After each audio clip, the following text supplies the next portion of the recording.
사도행전 2장 우리 1절로 4절까지 같이 한 목소리로 읽도록 하겠습니다. 같이 읽습니다.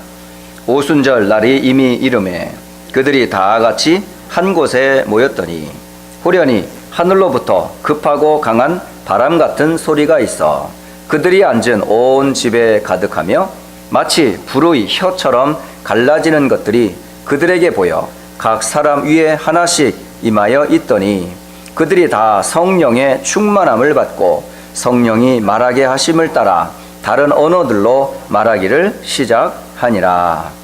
아멘. 지난주 시작의 시간표라는 말씀을 가지고 우리가 야외에서 예배를 드렸습니다. 우리의 시작을 하나님이 하셨습니다. 우리의 구원도 하나님이 창세전에 예정하셨다가 하나님께서 우리의 때가 참에 예수를 그리스도로 고백할 수밖에 없도록 은혜를 주셔서 하나님이 구원을 시작하셨고, 또 감람산에서 40일 동안 하나님의 나라의 일을 또 하나님이 시작하시면서 그들에게 하나님의 나라의 비밀을 알려주시면서 우리의 상처와 아픔들을 치유해 나가시는 인생의 여정들을 하나님이 또 준비해 주셨습니다. 더 나아가서 이 마가의 다락방에 모였던 성도들로 하여금 땅끝까지 이르러 내 증인이 되리라. 역시 세계복음화도 하나님이 시작하시고 지금도 그 시작한 것을 진행하고 계십니다.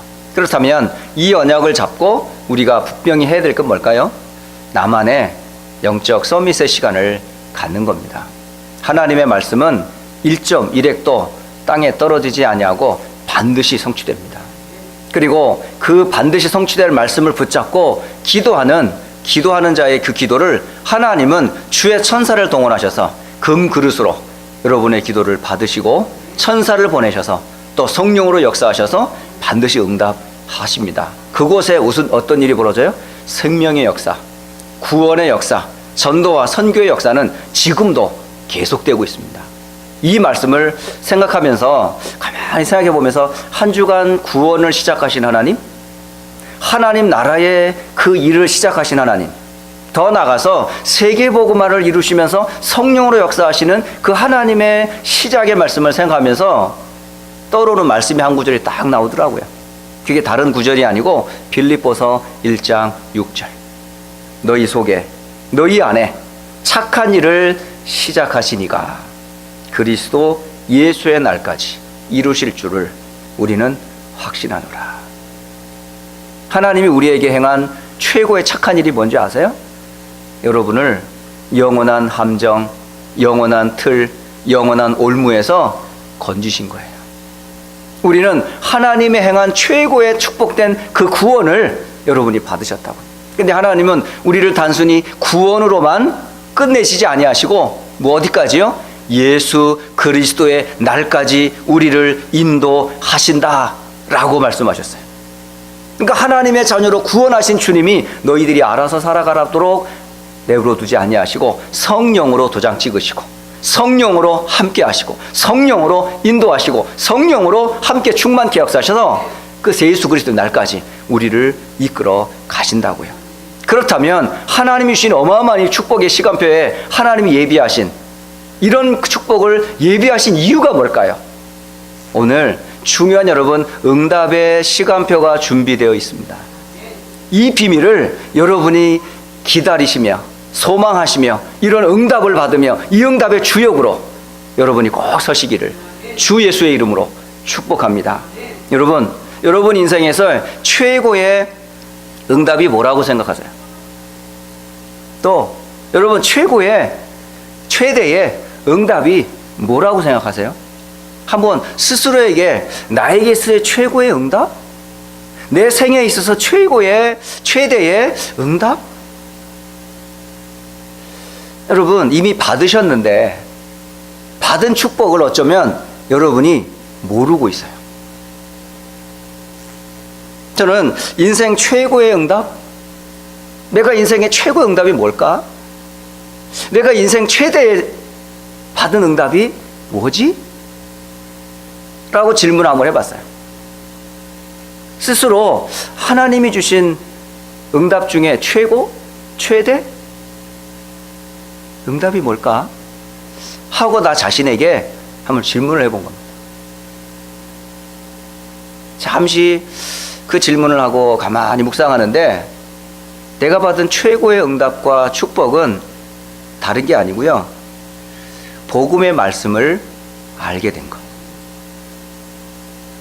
다시 말하면 하나님이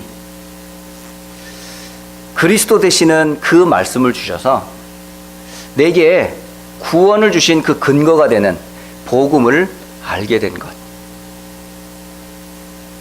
이것만큼 큰 축복이 없더라고요. 최고 받은 응답, 최대의 응답이 뭘까? 내가 그리스도 안에서 하나님의 말씀을 받은 것. 지금도 많은 사람들이 말씀을 듣습니다. 그런데 그 말씀을 내게 향한 말씀으로 받지 아니하고 다른 사람, 나와는 상관없는 말씀으로 버리기 때문에 이 축복과 응답을 못 누리고 있게 돼요. 그런데 하나님은 말씀으로 지금도 일하세요. 구원의 말씀으로 지금도 예수가 그리스도이시며 하나님의 나라를 이루며 약속하신 성령이 임하면 땅끝까지 증인되리라 하는 이 말씀을 지금도 하나님은 이루고 계세요. 그래서 내 인생 최고의 응답과 최대의 응답은 바로 성취될 수밖에 없는 복음과 그 세계복음화의 축복 가운데 내가 서 있다는 사실. 이거를 생각하니까 너무너무 감사한 거예요. 또 하나, 이 말씀 받은 이 축복만이 저에게는 감격이 된 게 아니라 또 최고 최대의 응답이 또 하나 있었어요. 그게 바로 뭐냐면 이 최고 최대의 응답의 비밀 대신 그리스도의 복음의 말씀을 계속 말하는 교회를 만난 것. 여러분 어떻게 생각하세요? 말씀을 붙잡고 함께 할 수 있는 성도들과 이 말씀 붙잡고 함께 세계복음화를 함께 할 수 있는 그런 성도의 공동체, 바로 교회의 공동체를 만난 것, 알게 된 것, 이 사역에 헌신할 수 있는 기회 주신 것 대한 것이 저에게는 뭐가 왔어요? 응답으로. 또 제게는 또 하나의 꿈이 있어요.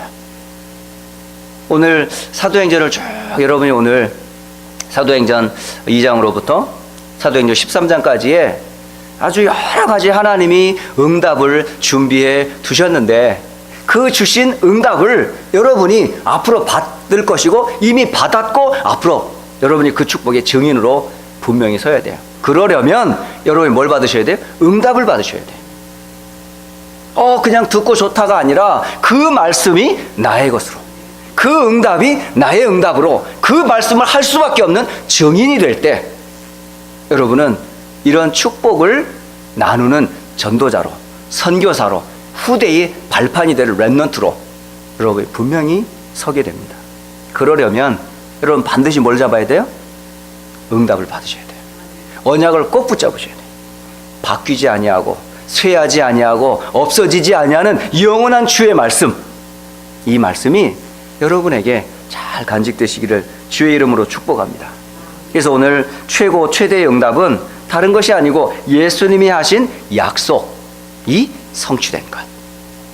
또 하나, 세 절기, 유월절, 오순절, 그리고 수장절, 유대인에서 가장 중요한 이 세 절기가 있는데 유월절은 뭘 얘기한다고요? 430년 애굽에 노예살이하던 그곳에서 모세를 통해서 하나님이 약속하신 언약의 피, 어린 양의 피를 바르는 날 구원을 받았다라고 하는 그 절기가 바로 유월절이거든요. 그러니까 그것이 시작이에요, 시작. 우리 인생의 시작은 바로 뭐냐면 유월절로 시작해요. 그 유월절의 시작의 성취가 언제? 예수님이 십자가에서 다 이루었다. 끝났어요, 이제. 우리는 애굽 430년의 저주에서 창세기 3장에서 시작했던 12가지 저주의 문제에서 예수가 십자가에 못 박히고 죽는 그 순간 마지막 하신 그 말씀 다 이루었다 선언하신 그 말씀으로 우리는 유월절이 여러분에게 성취된 겁니다. 그뿐만이 아니라 오순절 날이 이미 이름에 약속하신 성령이 임하는 축복, 여러분에게 이런 꼭 체험이 시작돼야 돼요. 그리스도 안에서 주신 구원만이 아니라 내게 감당할 수 없는 하나님의 불과 같은 불가항력적인 이런 은혜의 시간이 반드시 있어야 됩니다. 근데 이 사람 어떤 때 이런 응답 받는 줄 아세요? 여러분, 기도의 비밀이 없으면 이런 응답 못 누려요. 아무리 말씀을 받았고 아무리 은혜를 많이 받는다 할지라도 여러분이 이 축복의 비밀을 누리는 기도의 시간이 없다면 나만의 뭐가 있어야 돼요? 오순절이 있어야 돼요. 기다리는 시간이 있어야 돼요. 너희는 예루살렘을 떠나지 말고 아버지의 약속하신 것을 기다려라. 너희는 몇 날이 못되어 성령으로 세례를 받으리라. 이런 은혜가 필요하거든요. 그건 뭐죠? 이미 약속은 주어졌어요. 그리고 주실 것을 주님이 예비하셨어요. 그러면 여러분이 해야 될 반응은 뭐죠? 기다리며 기도하는 거예요. 이게 바로 나만의 오순절이라고요. 이 오순절의 비밀을 통해서 뭘 체험하셔야 돼요? 약속하신 성령의 충만함으로 내 능력과 상관없는 나의 한계를 뛰어넘고 나의 민족을 뛰어넘고 하나님의 초능력적인 이런 초월적인 은혜를 힘입는 것, 하나님 주시는 힘을 얻는 거예요. 그게 바로 오순절날이었거든요. 그 말씀이 오늘 사도행전 2장 1절로 4절에서 그게 성취됐어요. 이런 은혜를 초대교회만 받을 것이 아니라 지금도 하나님은 응답하실 것을 준비하셨어요. 누구에게? 약속 잡고 믿는 자에게. 그러면 앞으로 되어질 건 뭘까요? 가나안 땅에 들어가 곡식을 저장할 그 수장제를 예비하셨어요. 그게 뭘까요? 결국은 하나님의 나라와 세계복음 하나님이 준비해 주신 거예요. 이 절기의 시작이 어디서 시작됐어요? 구원으로 시작해요. 결국은 하나님 나라 가는 날까지 우리의 인생 여정은 다시 말하면 언약 성취의 여정이라는 거예요. 그 비밀을 가진 성도들이 모여 기도했던 그 자리, 그가 바로 마가의 다락방의 집이었었어요. 그곳에서 시작됐던 어마어마한 시작이 있었는데 그게 바로 교회의 시작이에요. 여러분, 복음의 말씀, 언약의 말씀, 기도의 비밀을 누리는 것만큼이나 여러분이 꼭 아셔야 될 게 뭐냐? 교회의 축복과 중요성이에요. 그냥 교회를 말하는 게 아닙니다. 지금 그냥 교회를 제가 일부러 중요하다고 말하는 게 아니에요. 그 내용이 얼마나 소중하면 이 땅에 그리스도를 말하는 곳이 어디죠? 딱 한 곳밖에 없어요. 이 땅에 하나님께서 세우신 오직 그리스도, 하나님의 나라, 성령의 비밀을 말하는 곳이 딱 한 곳이 있는데 그게 학교가 아닙니다. 병원이 아닙니다. 직장이 아닙니다. 딱 한 곳이 있습니다. 하나님이 특별히 구별하여 세운 곳이 있어요. 그게 바로 뭔지 아세요? 교회입니다. 교회를 통해서 하나님은 뭘지요? 성령으로 역사하세요. 교회를 통해서 하나님은 기도 응답을 주세요. 교회를 통해 하나님은 말씀을 주세요. 그게 오늘 사도행전 2장에서 나타났던 축복이에요. 이런 응답 속에 여러분이 있다는 거예요. 이 응답을 여러분 사실적으로 체험하셔야 돼요. 그래서 우리 교회를 생각할 때마다 여러분 이 약속 잡으세요. 어떤 약속이요? 성령으로 역사하는 그런 교회. 그게 바로 초대교회의 시작이었다니까. 그러니까 초대교회의 시작은 성령으로 시작하셨어요. 바로 하나님이 시작하셨다니까요. 근데 하나님이 시작하신 그것이 어떻게 했어요? 사람의 능력과 상관없이 각 사람들에게 뭐가 임했다고요? 다른 나라의 사람들의 말을 할 수 있는 완전 변화가 나타났어요. 이 기적이잖아요. 베드로의 입에서, 안드레의 입에서, 도마의 입에서, 필립의 입에서 그리스도의 복음을 말하는데 이게 무슨 말로? 상대편이 듣는 15개의 나라의 말로 들려지는 거예요. 이게 놀랍지 않습니까? 이게. 그러니까 결국 언어는 누가 주시는 거예요? 성령께서 역사하시는 거예요. 그래서 성령께서 역사하셔서 그들의 입을 통해 복음을 선포하게 돼요. 그래서 15개의 나라의 문이 열리기 시작을 합니다. 그때 딴 말 한 게 아니에요. 약속하신 말씀이 성취됐다. 요엘서 2장 28절 모든 남녀 종들에게 성령으로 물 붓듯이 부어주시겠다 하시 그 말씀을 따라 우리가 이렇게 된 거다. 내가 이렇게 된 게 아니고 하나님의 능력으로 내가 말한다라고. 그리고 십자가에 못 박은 그 예수가 바로 시편 16편의 말씀을 성취하신 성취의 주인공이라고. 그리고 죽음 가운데 머물지 않냐고 다시 부활하셨음이 시편 110편에서 나타났던 그 말씀을 성취하셨노라고. 그래서 하나님의 말씀은 반드시 성취된다. 이 말씀을 강단에서 선포된 거예요. 여러분, 바로 성취될 말씀이 선포되는 곳이 어딘 줄 아세요? 그게 교회입니다. 그러니까 성령의 역사요, 전도의 역사요, 그리고 말씀의 역사를 이루는 곳이 어디예요? 그게 교회예요. 그때에 사람들이 어떤 일이 변화되는 줄 아세요? 이 말씀을 듣고 그러면 우리가 어찌할꼬? 말씀의 반응이 나타났어요. 그렇다면 너희가 죄 사함을 받고 세례를 받고 그리고 성령을 선물로 받으라. 그때에 그 말씀을 반응하여 일어난 성도가 3,000명이나 되었더라 그래요. 그렇죠. 바로 바른 복음이 선포될 때에 회개 역사가 일어나요. 바른 복음이 선포될 때에 죄사함의 역사가 일어나는 거예요. 그리스도의 복음이 선포될 때에 하나님의 성령을 선물로 받게 되는 구원의 역사가 일어나요. 그것 때문에 세워진 교회, 그게 바로 마가의 다락방의 교회였었어요. 그 응답으로 하나님께서는 경제의 문을 열어주시고 또 곳곳마다 집에서든지 성전에 있든지 간에 예수 그리스도의 복음이 계속 전해서 생명 얻는 자들이 주께로 계속 돌아오는 날마다 구원의 역사가 일어났어요. 이게 초대교회의 시작이에요. 이런 역사가 우리 교회에도 계속 일어나야 해요.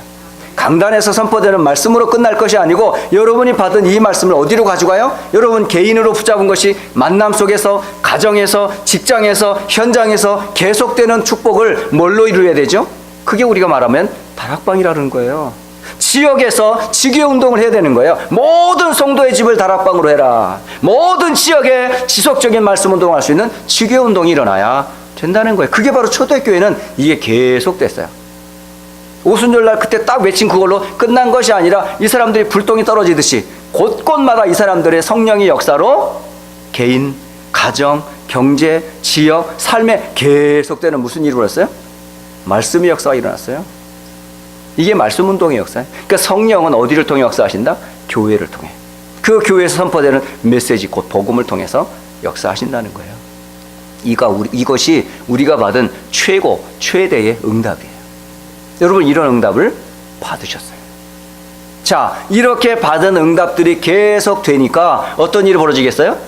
교회 안에 계속되는 부흥의 역사는 하나님이 계속 일으키시는 거예요. 그러니까 많은 사람들이 주께로 돌아오잖아요. 이런 곳에 지금 사도들이 감당을 못하는 일들이 생겼어요. 히브리파 유대인들과 헬라파 유대인들 사이에 다툼이 일어난 겁니다. 그 구제 대상자들이 많이 돌아오게 되는 거예요. 근데 그 분배의 원칙에서 여러 가지 불협화음이 일어나서 서로 원망이 일어나는 거 있죠. 서로 막 다툼이 일어나는 거 있죠. 근데 이게 중요한 건데 이거를 그냥 둘 수는 없잖아요. 그러니까 여기에 누가요? 사도들이 팔 걷어 붙이고 일을 하기 시작하는 거예요. 그런데 사람은 한 가지 일에 전념을 해도 다 못하는데 두 가지, 세 가지 한번 일을 해보세요. 어떠실 것 같아요? 전념할 수 있습니까? 만족할 만한 전념을 할 수 있냐고요. 그러니까 그거 일을 하다가 보니까 안 되는 거예요. 그래서 사도들이 제자들을 불러 모아요. 우리가 굳이 하는 일이 중요한 것은 알지만 하나님이 기뻐하시는 이 말씀을 전하는 일에, 이 기도하는 일을 우리가 뒤로 하고 이것만 전념할 수는 없지 않냐. 사도들은 우리가 이걸 다 감당할 수가 없어요. 해서 이 안에 3,000여 명의 성도들과 그 안에 많은 숨겨진 제자들이 있을 거 아니에요. 그 중에 일꾼을 뽑자. 결국 그게 함께 복음과 기도하는 것을 함께 하는 거니까. 그래서 일꾼을 뽑게 됩니다. 그래서 오늘 여러분 직분을 받은 여러분들, 특히 장로님들, 권사님들, 집사님들, 교회 안에서 교사로 헌신하는 많은 직분자들 있죠. 이 직분자들이 꼭 가지고 있어야 될 몇 가지를 저는 말씀을 드리고 싶어요. 오늘 대표적으로 한 세 종류의 사람들을 말하려고 해요. 그 첫째가 바로 뭐냐면 바로 스데반입니다. 자, 사도행전 6장에 보면 성령과 믿음이 충만한 스데반이라고 돼 있어요. 그러면 이 스데반은 어떤 사람이었었어요? 이 사람이 가지고 있었던 언약이 뭔지 아세요? 그게 바로 그의 신앙 고백에 담겨져 있는 사도행전 7장에 나와 있어요. 이 사도행전 7장을 보면 순교 직전에 스데반 집사님이 어떻게 복음을 외쳤는지 나와요. 그게 바로 우리 직분자들이 간직하고 있어야 될 복음의 내용입니다. 중직자라면, 정말 사역하는 사역자라면 이 복음이 딱 정리가 되어 있어야 돼요. 어떤 자리, 어떤 문제 앞에서도 내가 말할 수밖에 없는, 생명보다도 소중히 여길 만한 나만의 메시지가 있어야 된다는 거예요. 그게 바로 스데반의 모습이었거든요. 그 믿음이 어디서 나왔을까요? 그 성령의 충만함이 어디서 나왔지요? 그가 간직했던 그 복음에서 나온 거예요. 그냥 내가 믿음이 있고 성령 충만한 게 아니라 그 믿음과 성령이 나타날 수밖에 없는 말씀이 있었던 거예요. 스데반 집사님이 그런 분이었다고요. 그게 사도행전 7장. 그래서 중직자는요, 직분자들은 반드시 사도행전 7장 이해해야 돼요. 또 한 사람이 있는데 바로 빌립이라는 사람이에요. 이 빌립이라고 하는 사람이 스데반 집사님의 그 순교 이후에 흩어진 많은 사람들 가운데 빌립 집사님이 어디를 가요? 사마리아 성으로 가게 되잖아요. 가서 성령의 가르치심을 따라 이제 광야로 들어가게 됩니다. 여러분 한번 생각해 보세요. 사도행전 8장 26절에 보면 성령께서 빌립에게 광야로 들어가라고 그래요. 그럼 여러분 어떻게 해야 돼요? 여러분 생각할 거 아니에요. 아니 광야에 뭐가 있다고요? 거기 가면 뭐 있을 거야? 미리 말씀해 주셨습니까? 안 해주셨어요. 그럼 여러분 어떻게 해요? 중직자들이 이런 걸 아셔야 돼요. 서론, 변론, 결론을 다 가르쳐줘야 가는 게 아니고요. 가라 하면 여러분 가는 거예요. 어떤 결과가 응답이 올지 그건 하나님이 아실 거거든요. 그때 가보니까 응답이 온 거예요. 아니 거기 왜 가는데요? 사람도 없는데요? 그게 중직자가 아니에요. 다 아브라함을 부르실 때에 본토, 친척, 아비 집을 떠나 내가 내게 지시할 땅으로 가라 하면 가는 거지. 어디로 가는데요? 왜 가는데요? 거기 가면 무슨 일이 있는데요? 질문하지 않았어요. 말은 나왔다고요. 여러분 말씀이 선포되면 해보세요. 하고 그 결과는 하면 나와요. 하지도 않고 한 결과부터 받으려고 하니까. 근데 빌립 집사님 그러지 않으셨어요. 성령께서 가르치시는 대로 광야로 갔어요. 그냥 갔는데 가보니 뭐가 지나가요? 마차 한 대가 타카닥 마차 한 대가 지나가고 있어요. 거기에 누가 앉아 있어요? 예루살렘에서 에디오피아로 가는 한 내시, 간다게라는 그 에디오피아의 내시가 그 마차를 타고 지나가는 중인 거 있죠. 그게 딱 만나지는 거예요. 만나서 마차 옆을 지나는데 성경 읽는 소리가 들려요. 성경을 읽는데 이 사람이 읽고 있는 그 성경이 놀랍게도 이사야 53장의 말씀이었어요. 이 말씀을 어쩌면 그 시간에 어쩌면 빌립에게 딱 만나게 해주냐. 이게 누구의 역사예요? 읽고 있는 성경 그 부분이든지 빌립을 그곳에 만나게 해주던 그 타이밍을, 그런 응답을 누가 하시는 거죠? 성령께서 하시는 거예요. 놀라운 것은 빌립이 이 말씀을 읽고 있는 이 말씀으로부터 무엇을 말했다고 합니까? 예수를 말했다라고 말합니다. 바로 중직자는, 교사는 또는 집사님이나 재직자들은 반드시 간직해야 될 메시지 요거예요. 그러니까 스데반 집사님만 가지고 있었던 그런 메시지가 아니고 교회 안의 중직자여 재직자들은 반드시 가지고 있어야 될 메시지. 그게 바로 이사야 53장. 그래서 이사야 53장 중직자는 반드시 이해해야 돼요. 빌립이 가지고 있었던 메시지의 답이었거든요. 여기에는 뭐가 있었냐면 인간이 하나님과 어떻게 화목을 이루며 어떻게 하나님과 떨어졌는데 이 관계를 회복할 것이며 에 대한 답이 있어요. 이사야 53장에. 또 하나 여기서 어떻게 이런 죄인된 우리가 의롭게 되는 것이 무엇인지 이사야 53장에 기록되어 있습니다. 그리고 어떻게 사탄의 지배와 죄의 멍에로부터 벗어날 수 있는지에 대한 메시지가 이사야 53장에 나와 있습니다. 그리고 더 나아가서 하나님의 나라에 이르게 되는 방법이 무엇인지. 그게 바로 이사야 53장의 내용입니다. 이걸 보면서 빌립은 뭘 갖고 있다는 걸 알 수 있죠? 나만의 복음이 정리된 사람. 중직자는 일을 위해서도 물론 세워진 사람이지만 그것보다 먼저, 일보다 먼저 가지고 있을 게 뭐죠? 나만의 복음이 정리되셔야 돼요. 아니 장로님이, 아니 집사님이, 아니 교회에서 일하는 교사가 나만의 복음의 메시지가 정리 안 된다면 나중에 언제 한계 옵니다. 나만의 행복, 나만의 기도 응답, 나만의 누군가를 만나더라도 말할 수밖에 없는 메시지가 뭐가 돼요? 정리가 돼 있어야 돼요. 특히 산업인일수록, 특히 교회에서 봉사하는 중직자일수록 뭐가 준비되어 있어야 돼요? 복음이 준비되어 있어요. 그리고 여기 보면 스데반의 환난으로 인해 흩어진 자들, 역시 이 사람들도 중직자였었어요. 이 흩어진 자들이 베니게와 구브로와 안디옥까지 흩어졌다라고 말합니다. 근데 이게 핍박을 통해 흩어져 있는 이들이 뭐 했습니까? 가서 주 예수를 전파했다라고 돼 있어요. 결국 이 사람들이 뭘 갖고 있었던 얘기죠? 메시지를 갖고 있었다는 거예요. 오늘 저는 보면서 중직자들이 응답받을 수밖에 없는 메시지가 있었구나. 근데 여러분 메시지만 가지고 있으면 안 돼요. 또 하나는 여러분이 꼭 있어야 될 게 있는데 바로 기도의 비밀입니다. 분명히 말씀을 가지고 있다면 여러분은 말씀을 가지고 이 비밀을 누릴 수 있는 나만의 기도가 있어야 돼요. 그거를 여러 성경에서 말하는 가운데 사도 바울이 고린도 교회 사역을 하던 중에 고린도 교회에 많은 다툼이 일어납니다.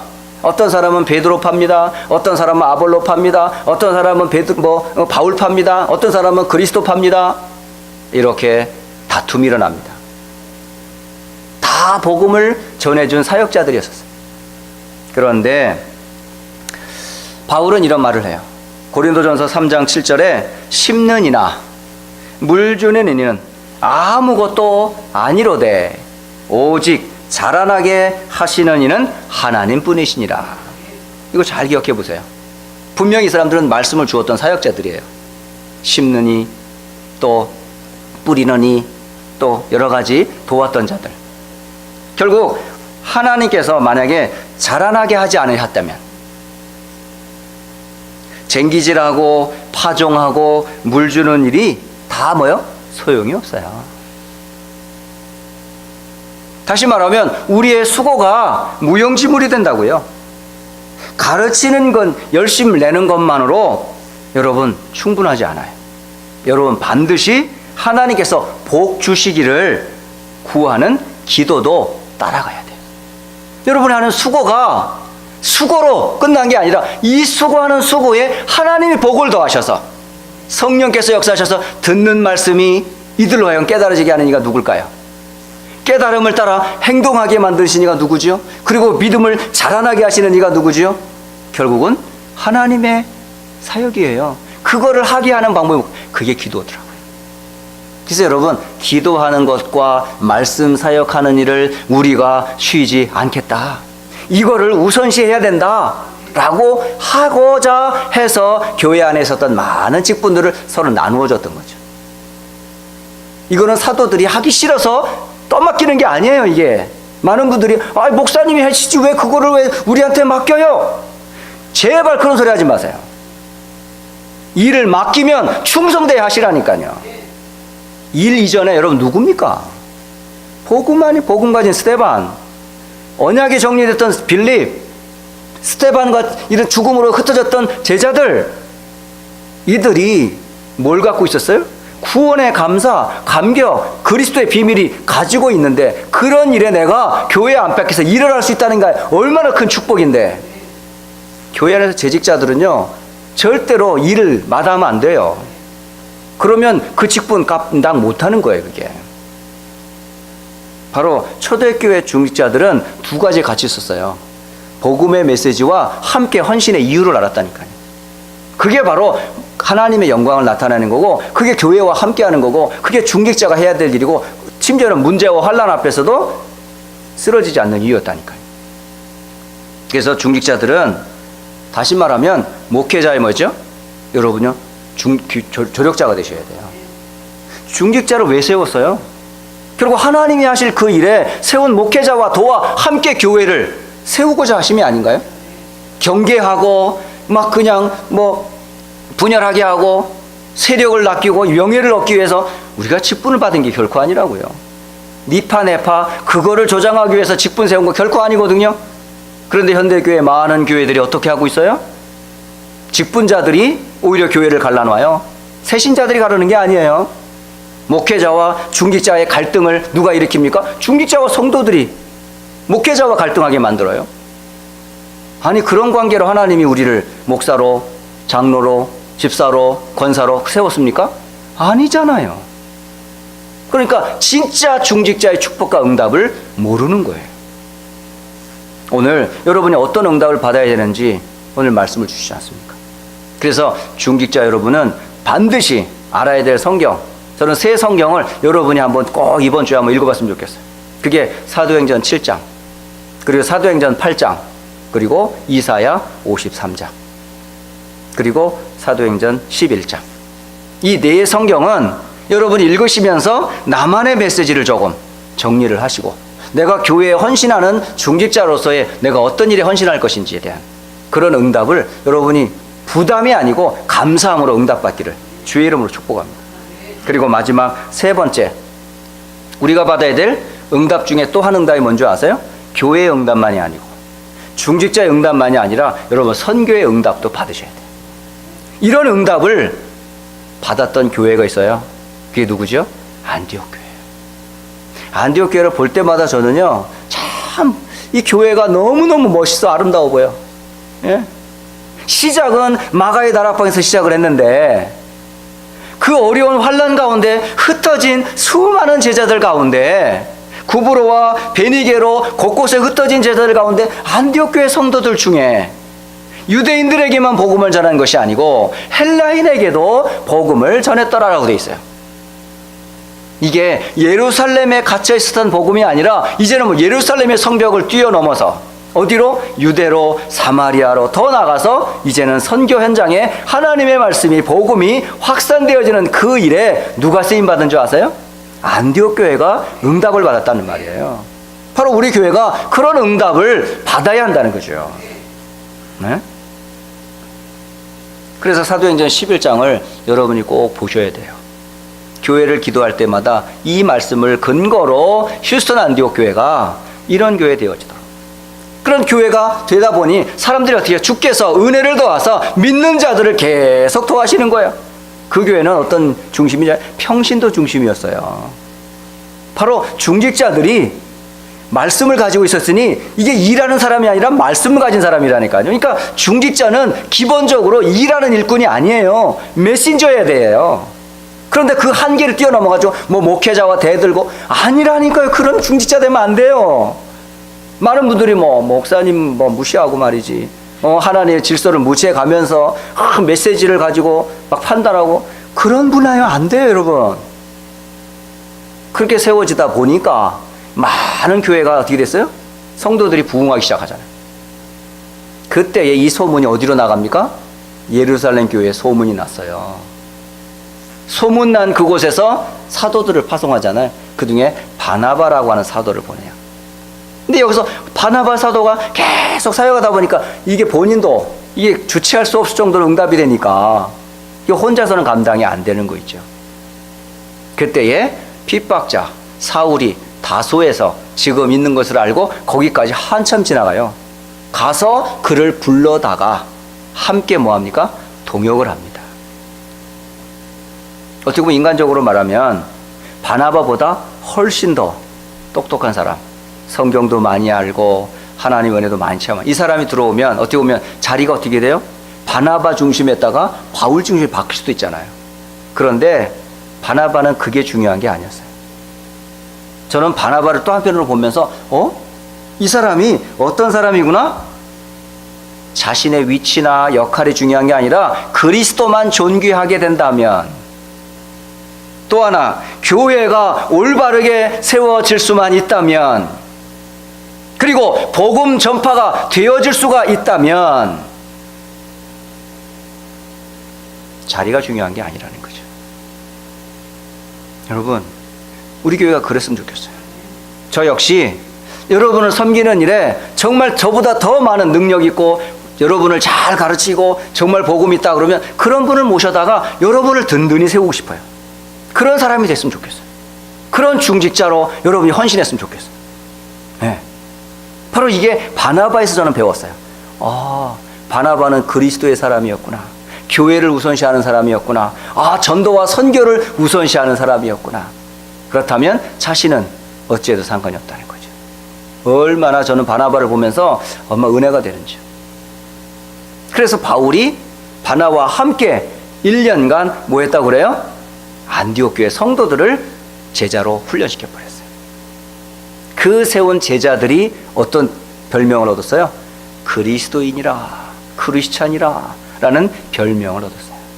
여러분, 크리스찬이라는 말을 어떻게 보면은 마가의 다락방에서 얻어야 정상 아니었어요? 그렇지 않습니까? 그런데 그리스도인이라 일컬음을 안디옥 교회에서 오게 된 걸 보면 안디옥 교회는 어떤 사람인 줄 알겠죠. 그 성도들이 어떤 중심이냐? 그리스도만 우리의 대장이시다. 그리스도만 우리의 주시다. 그리스도만 우리는 영광 돌리는 일에 하나가 된 교회가 바로 안디옥 교회였어요. 저는 안디옥 교회를 볼 때마다 막 가슴이 뜨거운 거예요. 또 하나, 이 우리를 놀라게 하는 또 하나의 또 안디옥 교회 모습이 또 나옵니다. 여기 이제 바나바와 바울을 따로 세워요. 그리고 이 바나바와 바울을 어디로 보냅니까? 선교지로 파송합니다. 그렇다면 이게 문제가 생기지 않습니까? 가르치고 훈련했던 바나바와 바울이 떠나면 그 교회는 어떻게 될까요? 그런데 이 교회는 교역자가 떠나도 흔들림 없는 누가 있어요? 사도행전 14장에 보면 안디옥 교회는 선지자들과 교사들이 있었다 이렇게 돼 있어요. 바로 여러분, 선지자들은 어떤 사람인 줄 아세요? 성경에 능통한 사람들이 교회 안에 많았다는 얘기예요. 그리고 가르치는 은사를 가지고 있었던 교사들이 있었다는 거예요. 그러니까 이 사역자들인 바울과 바나바가 떠나도 교회를 든든히 세울 수 있었던 성도들이 있었다는 거잖아요. 이게 바로 안디옥 교회의 모습이에요. 그럼 여러분이 어떤 응답을 받고 싶으세요?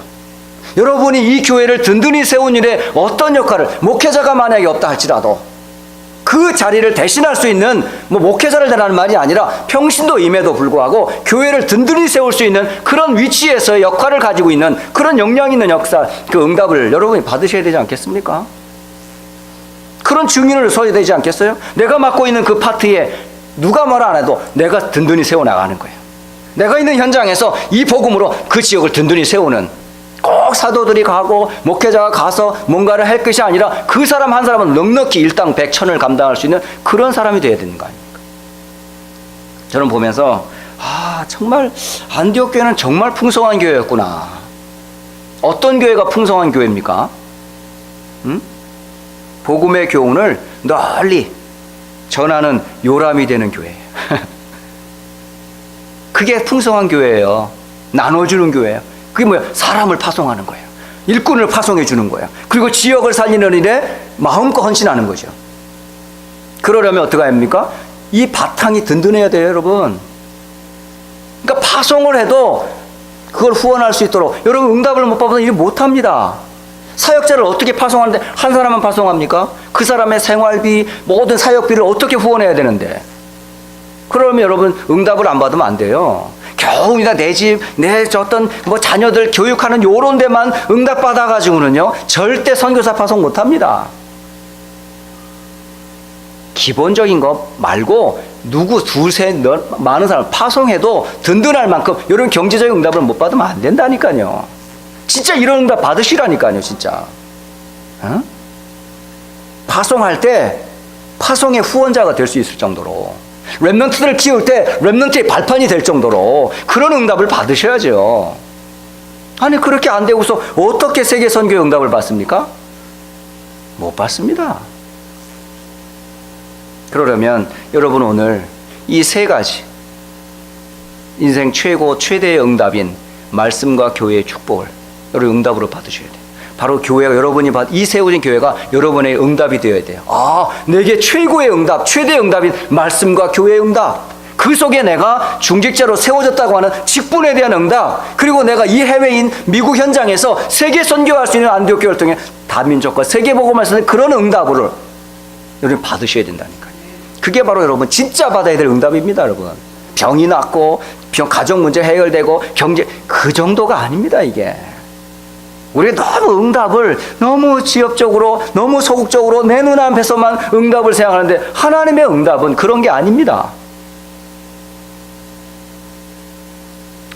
결론적으로 여러분 진짜 오늘 붙잡아야 될 것, 응답 이전에 뭘 붙잡으라고요? 시작의 언약을 분명히 붙잡으라는 거예요. 이런 응답을 받으려면 먼저 시작의 메시지를 꼭 붙잡으세요. 어떤 메시지?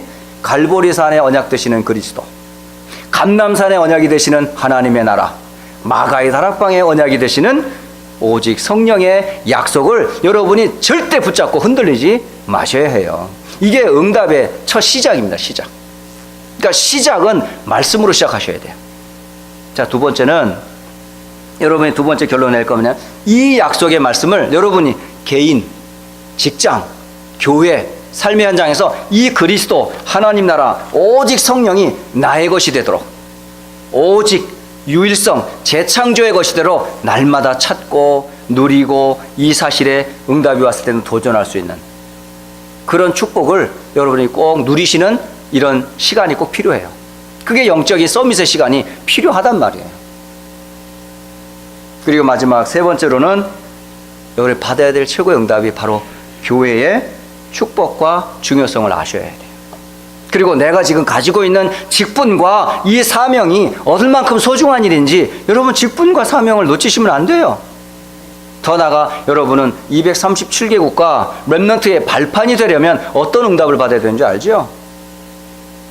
그래서 저는 이 말씀을 생각하면서 막 가슴이 뛰는 거예요. 막 한참을 이 말씀을 보는데 내가 이런 교회 속에서 이런 응답을 받아 이런 사역의 증인으로 내가 서야 되구나 하는 말씀을 받으니 얼마나 행복하든지요. 여러분 이런 응답을 받으셔야지. 저도 그런 응답 속에 있고 여러분이 그런 응답 속에 받으셔야죠. 그래서 정말 실수는 안디옥 교회 딱 생각할 때마다 한 성도들이 말씀에 든든히 서고 기도의 힘을 얻고 하나님이 일하시는 일에 쓰임받는 그런 응답을 여러분이 마음껏 누리는 참된 응답이 시작되시기를 주 예수 그리스도의 이름으로 축복합니다.